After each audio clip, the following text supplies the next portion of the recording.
సోషల్‌లో ఖచ్చితంగా ఇదైతే రానున్న భవిష్యత్తులో అయితే ఇలా పండించేవాళ్ళు అని చెప్పుకునే స్టేజ్‌కైతే వెళ్ళకూడదు. ఒకసారి రైతులందరూ వాళ్ళేసే పంట ఏదైనా సరే, పల్లి కావచ్చు, మిర్చి కావచ్చు, పత్తి కావచ్చు, వరి, శనగ ఏదైనా పర్లేదు.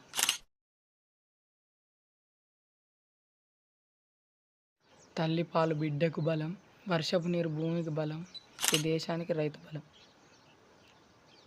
Wrong answer.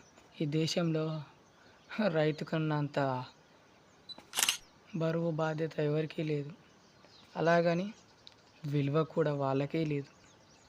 అందుకే అది మనం మాటల్లో చెప్పుకోవడానికి తప్ప చేతల్లో చూపించడానికి పని చేయలేం. అలాంటి సమాజంలో బతుకుతున్నాం.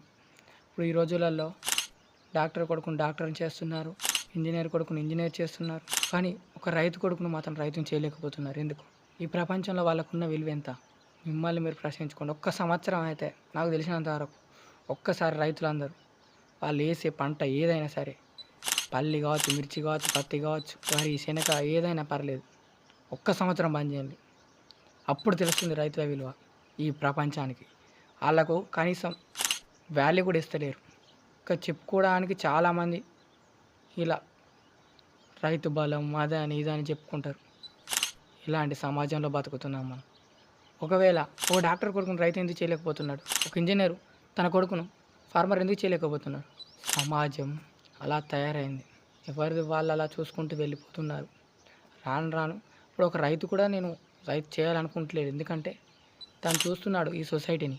ఎందుకు చేయాలనుకుంటాడు? ఈ సొసైటీ మీరు గౌరవించినప్పుడు నా కొడుకు, నేను రైతునే, నా కొడుకుని రైతుని చేస్తే నన్ను చులకనగా చూసినట్టు నా కొడుకుని చూస్తే నాకు ఎలా అనిపిస్తుంది? అందుకే నేను కూడా ఇది నాతోనే ఆపేసి నా కొడుకును కూడా పై చదువులకు పంపించి నేను కూడా వేరేది కావాలని కోరుకుంటున్నాను. రైతు కావాలని అస్సలు కోరుకుంటలేను అనే సమాజంలో బతుకుతున్నాం. ఈ ప్రపంచానికి ఖచ్చితంగా ఇట్లాంటి వీడియోలు ఉండాలి. ఎందుకో తెలుసా? రాను రాను చరిత్రలో ఏముండవు. సోషల్లో ఖచ్చితంగా ఇదైతే రానున్న భవిష్యత్తులో అయితే ఇలా పండించేవాళ్ళు అని చెప్పుకునే స్టేజ్కి అయితే వెళ్ళకూడదు అని కోరుకుంటున్నాను.